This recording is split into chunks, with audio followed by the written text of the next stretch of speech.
Ce matin, c'est un grand jour pour ce nouveau trimaran de croisière tout juste sorti des chantiers. Si les deux tours de La Rochelle ont vu défiler des centaines de milliers de navires depuis des siècles, aujourd'hui, elle voit passer un petit chef-d'œuvre du savoir-faire charentais.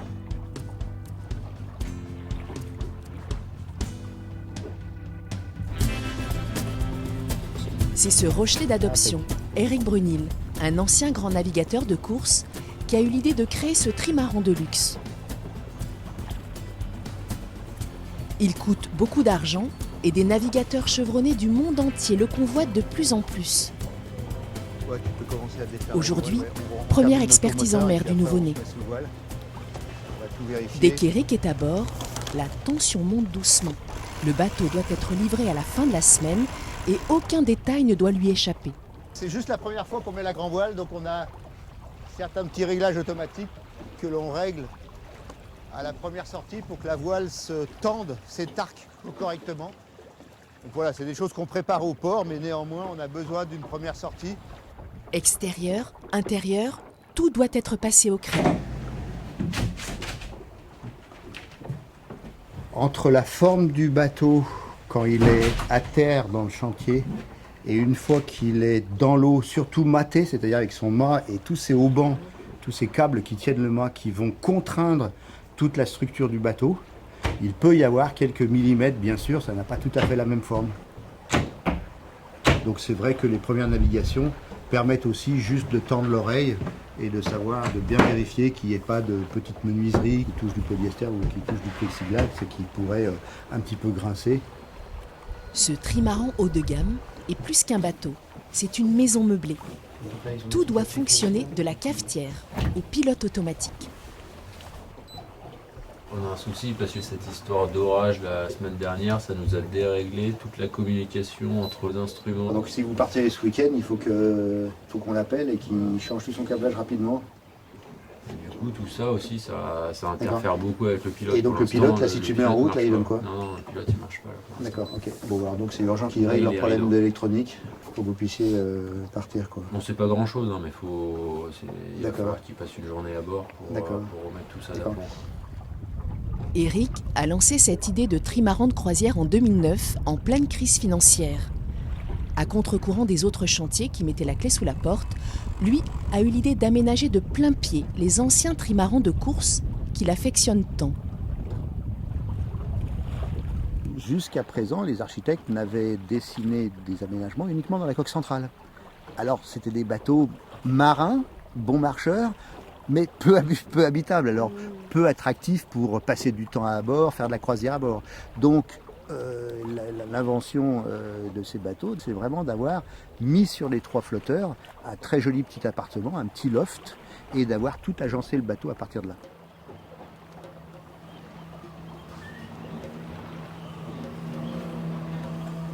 Pour développer son invention, Éric s'est appuyé sur un équipage de cœur, son fils et sa femme. Là, aujourd'hui, Benjamin il doit recevoir son cockpit. D'accord. Je vais aller voir avec Benjamin si... Tout est prêt? Direction le plateau nautique, un endroit mythique, c'est le patrimoine rochelais où des entreprises et des chantiers du secteur nautique ont subi une succession de crises économiques.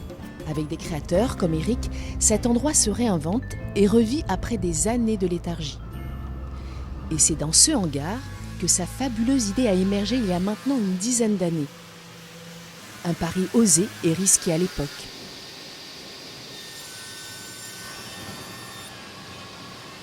L'usine tourne à plein régime. Il sort du chantier un bateau toutes les 6 semaines. Le patron aussi est en surchauffe. Cyril, toi, sur les côtés, on en est où? On a tout fini là ou pas sur les côtés? Moi, normalement, je finis la semaine prochaine. Toi, t'as fini la semaine prochaine celui-là. Et après, on peut se mettre sur l'autre. Ouais. D'accord, ok, ça marche. Ce qui est passionnant, c'est qu'en fait, on est parti d'une page blanche il y a 7 ans, où on avait juste une idée. Mais une fois qu'on a l'idée, la mise en œuvre, c'est le début de la mise en œuvre, c'est là où ça commence à devenir angoissant et sérieux, quoi. Donc effectivement, on est parti de zéro, on a dessiné les bateaux, on les a conçus, on a mis à l'eau les protos pour les faire naviguer. Et après, il y a 3 ans, on a acheté le terrain ici et construit cette usine qui n'existait pas. Et là, on met en œuvre toute la production en petite série de nos bateaux. L'année dernière, on a fait un petit peu plus de 10 bateaux. Cette année, on va faire une quinzaine de bateaux. Et après, la société doit, dans les années à venir, arriver entre 20 et 25 bateaux par an. Actuellement, l'équipe travaille sur la construction de 2 modèles de bateaux en même temps. Le calendrier des livraisons doit être respecté à tout prix. On ne chôme pas. Bon, ça va, Cyril? Ça, c'est la cabine avant, ça? Oui, c'est le. Ça, c'est la salle de bain, cabine avant? La salle de bain au-dessus du WC. D'accord, ok. Cabine avant. D'accord. Et l'escalier, on commence après? Ça y est. Ah, d'accord, Il est ok. posé. Ah, bon, bah, j'irai voir après, alors. Ok. Et là, c'est le plafond, ça? Genre... Ça, c'est le plafond de cabine, ça? D'accord, bon, bah, je vais aller voir la sellerie.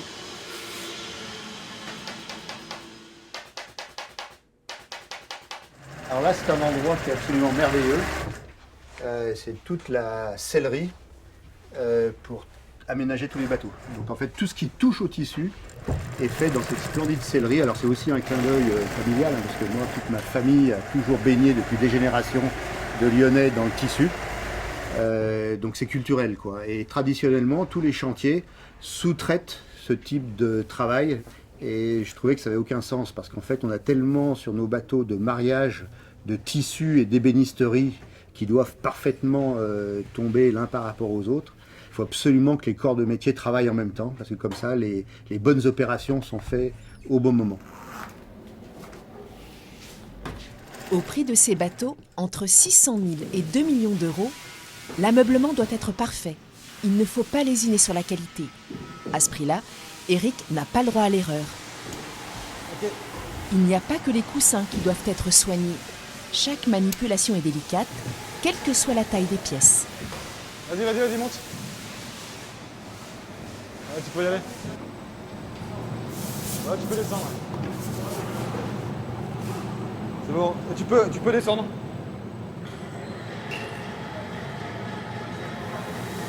Ah, voilà, vas-y, descends. Un bateau, c'est un Lego infernal, c'est-à-dire qu'on a, à la fin, c'est une seule et même pièce qui part naviguer, mais le nombre de composants et d'ajustages et de travaux qu'il y a à réaliser à bord sont très importants. Et c'est réalisé par des artisans, c'est-à-dire qu'avec ça, on a la complexité d'un engin technique, mais on est aussi sous forme artisanale. On n'a pas les volumes de l'aviation ou de la voiture, donc on n'a pas les séries énormes dont ils bénéficient. Il faut qu'on fasse un bateau, un produit de même qualité, mais en étant artisan. Alors c'est un petit peu toute la spécificité et la beauté de notre métier. Du menuisier à l'électricien, en passant par le stratificateur, une dizaine de corps de métier doivent se coordonner.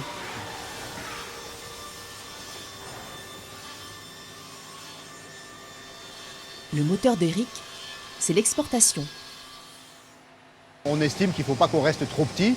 Nos concurrents dans le monde sont quand même des entreprises de taille beaucoup plus importante. Donc on se doit d'avoir plus de modèles de bateaux, plus d'infrastructures, plus de puissance de feu un petit peu dans tous les secteurs de l'activité pour pouvoir être dans le coup, quoi.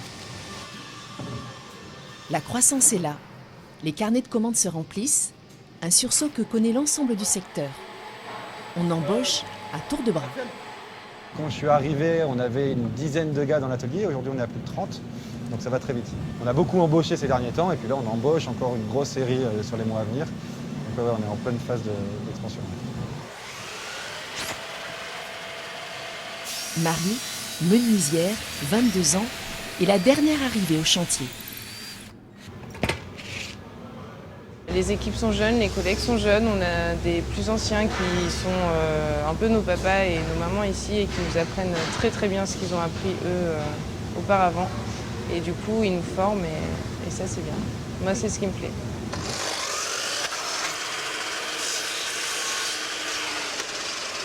Guillaume, comme Marie, est un petit nouveau.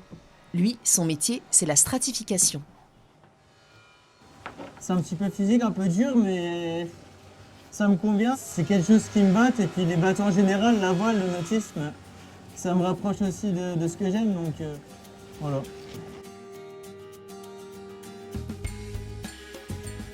La demande est grande. Il y a beaucoup d'attentes avant de pouvoir voguer sur son loft flottant.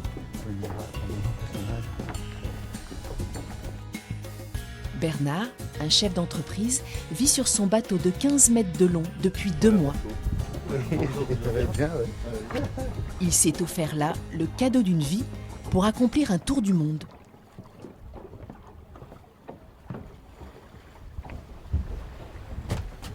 C'est toujours agréable de voir un bateau qui commence à être habité. Parce que entre le bateau qui sort du chantier et qui est tout fini, tout propre, et là on voit que les coupes de champagne. On voit que tu as commencé à mettre, j'ai remarqué la vodka. Voilà, là on voit bien le propriétaire a commencé à se mettre chez lui. Il y a La tout- lecture. Depuis tout petit, j'ai été bercé par les lectures de livres comme Moitessier, etc. Et on s'identifie des fois à ces personnages. Et puis on voit beaucoup de gens maintenant partir et on se dit c'est possible, pourquoi pas moi. Le projet, c'est de naviguer 1 an en Méditerranée pour bien éprouver le bateau et puis avoir des points de rencontre justement. Ensuite, c'est 1 an en Atlantique, mais Atlantique avec des traversées et puis de rester sur l'arc antillais et ensuite de passer Panama et d'aller 1 an dans le Pacifique. Cette envie d'aller braver les océans est bien une tradition rochelaise. Bernard, lui aussi, va partir sur les traces des grands navigateurs. La Rochelle reste à tout jamais une ville de grand départ à la découverte du monde.